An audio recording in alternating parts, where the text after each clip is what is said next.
Katika mji ule Kana ya Galili, palikuwa na mkutano wa harusi. Miongoni mwa wageni walioalikwa ni Mariamu naye Yesu, wakiwa wanakula bia na kunywa. Ikaisha, wakashangaa. Punde walipomwambia Yesu, yeye akawaamuru wajaze mitungi na maji. Kwa haraka wao walifanya vile waliambiwa, maji kageuka yakawa divai. Wakasherehekea kula na kunywa, ombi likajibiwa. Kwa kweli panapo Yesu mambo sawa.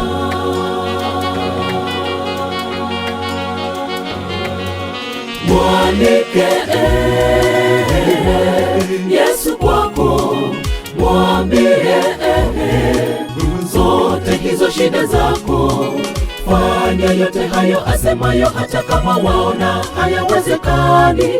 Ni kweli mambo ya kwako yote yatakuwa shwari. Mwalike Yesu kwako, mwambie zote hizo shida zako. Fanya yote hayo asemayo, hata kama waona hayawezekani. Ni kweli mambo ya kwako yote yatakuwa shwari.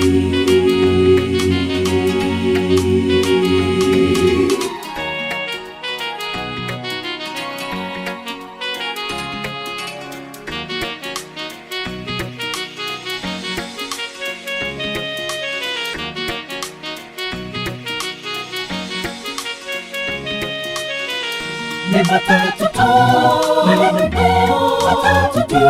matatu tu, nasema ni matatu tu. Si yale ya watu, bali ni yale ya wito.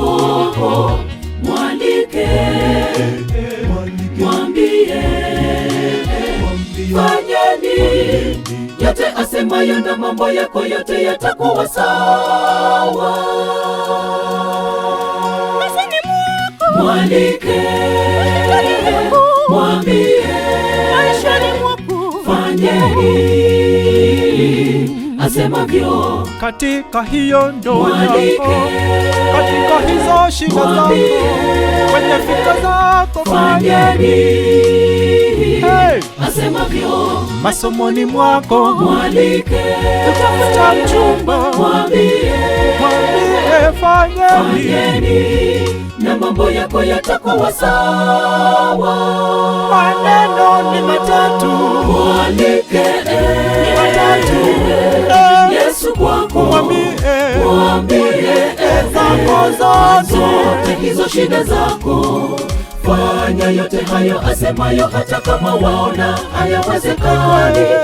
Ni kweli mambo ya kwako yote yatakuwa shwari. Maneno ni matatu, mwalike ni matatu. Yesu kwako, mwambie zako zote hizo shida zako. Fanya yote hayo asemayo, hata kama waona hayawezekani. Ni kweli mambo ya kwako yote yatakuwa shwari.